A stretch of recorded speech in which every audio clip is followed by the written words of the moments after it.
Welcome po dito sa Cubs or Cabuyao Athlete Basic School dito sa Barangay Banay-Banay, Cabuyao, City of Laguna. May subscribers or followers po kaya tayo dito sa lugar na ito mga kalaboy. Napadpad po tayo dito sa lugar na ito. Napakaganda. Dito pala matatagpuan yung multipurpose hall. Gymnasium 1, 2, and 3. At may dormitorium pa. So ngayon ko lang po talaga ito nadaanan itong lugar na ito dahil sa pag-ikot-ikot. Kakahanap ko ng pakwan. So nandito pa rin pala yung yung giant Christmas tree. At hindi ko lang po alam kung nag-ooperate pa po dito or nandito pa yung food park na tinatawag. Tara, mga kalaboy, samahan niyo po akong mag-ikot-ikot. Ang ganda pala talaga dito sa lugar na to. Maliwalas. Maganda yung ambience, mahangin, mainit na mahangin. Pero okay lang, ang daming daming nagpa-bike, daming nagja-jogging. Sa mga oras na to, hindi pa po ganun kadami kasi alas 4 pa lang po ng hapon eh. Pero maya-maya siguro masyadong mataas pa yung araw. Ito, laki pala talaga dito ng Christmas tree hanggang ngayon nandito pa rin mga kalaboy. Ayan, may mga nakapark na motor. Tara, pasukin po natin itong food park. Ito po, yung Cubs Vendor Consumers Cooperative. So ayan po, ayan, nandiyan pa sila So karamihan po dito nakikita ko yung mga palamig. Ayun, may buy one take one na mga burger, fries, and nuggets. Ayun, may mga fish balls din, kikiam. So na mga nakikita ko, may graham balls, may fruit soda. So karamihan po talaga. Magki-craving ka dito sa mga gusto pong mag-jogging, pumunta lang po kayo dito, yung mga gusto yung mag-banding ng pamilya, so hindi po kayo magugutom. Yung iba po nagdadatingan pa lang din kasi nga po medyo maaga pa at tarik pa yung araw. So ngayon pa lang sila nag-a-assemble ng kanilang mga tent. So may mga bakante rin po. May nakita rin ako dito ng mga chicken skin, mga isaw-isaw, may dried pusit, ayun, fries and poppers. May liyan pa rin ako nakita. Yan mga kakalaboy. So ang dami rin pala dito talaga na makakainan. Karamihan po yung mga beverage kasi nga po mga nagja-jogging. Yan. Pero hindi po kayo magugutom dito. Magdala lang po kayo ng budget. Magandang banding sa family talaga pag kayo pumunta dito. May pares din. May nakita rin akong pares.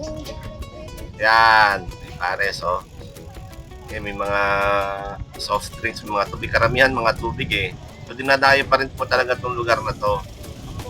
Mayroon ding shawarma. May shawarma rin, mga may hilig ng mga ganung pagkain. So yan, mga kalaboy, Umikot tayo at buhay na buhay pa rin po talaga itong lugar na to. At pinupuntahan po rin talaga ng mga tao. Yun yung mga talagang mga vendors natin na nagtsatsaga na nagtitinda dito sa loob ng food park. Yun mga kalaboy, papalabas na tayo, At yung iba ngayon pa lang natin nakakasalubong, yung mga naka-tricycle. Sila po siguro yung mga vendors. Ang init pa po kasi Siguro ko yung iba kanina nagdatingan ng alas 3. Sa mga oras na to, alas 4. Baka yung iba maya-maya pa. Tara, samahan niyo po ako mga kalaboy at maghanap naman tayo ng lokasyon. At dala-dala ko po yung sapatos at doon naman natin paliliwanag yung ipamimigay nating sapatos sa YouTube channel. So meron lang akong simpleng mechanics lang para sa mga deserving na magbibigyan ng sapatos. Tara, mga kalaboy, samahan niyo po ako. Let's go!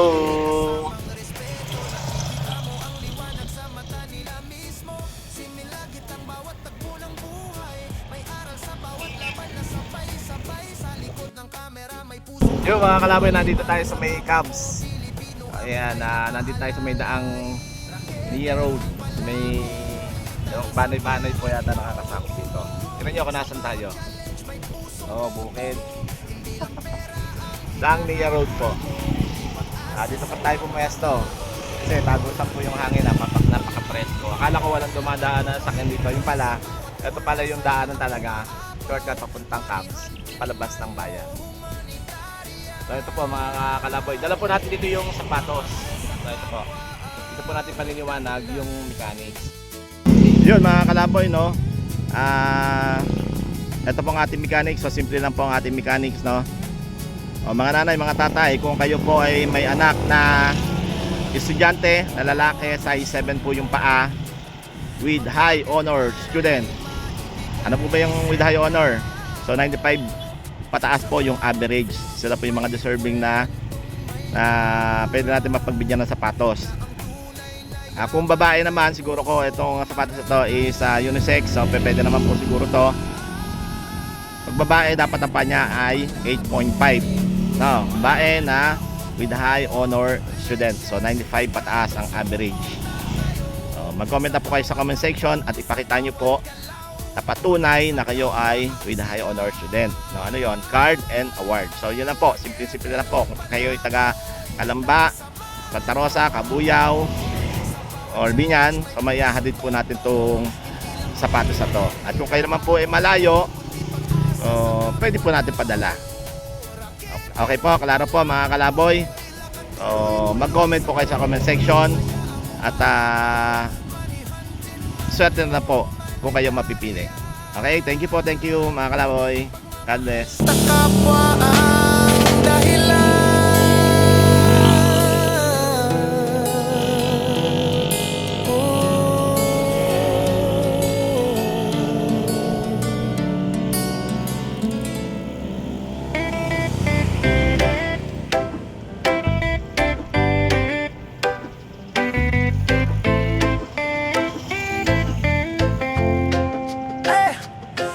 Si raketerong palaboy sa daan naglalakbay. May kamera sa kamay, may pangarap na tunay. Money hunting challenge sa bawat sulok ng bayan. Pero ang tunay na goal ay makatulong sa kapwa-tao naman sa init ng araw at sa ulan ng gabi. Bawat racket may dahilan, hindi lang para sa sarili. Kapag may sobra, ibinabahagi sa nangangailangan. Walang pag-alilangan lagi. Raketerong palaboy, tara samahan mo ako.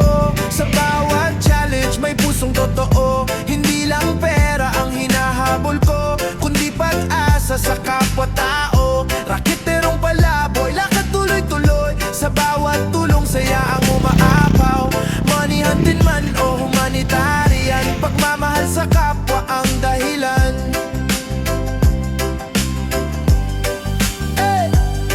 May mga kwento sa bawat kanto, may mga buhay na kailangan ng saklolo. Sa simpleng bigay na may kasamang respeto, nakikita mo liwanag sa mata nila mismo.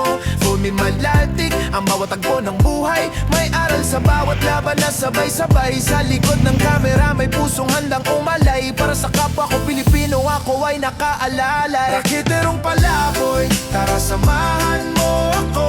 Sa bawat challenge may pusong totoo. Hindi lang pera ang hinahabol ko, kundi pag-asa sa kapwa-tao. Raketerong palaboy, lakad tuloy-tuloy. Sa bawat tulong saya ang umaapaw. Money hunting man o humanitarian, pagmamahal sa kapwa ang dahilan. Raketerong palaboy, ito ang mission ko. Mag-racket para may maibigay sa tao. Sa bawat vlog may kwentong may aral na ang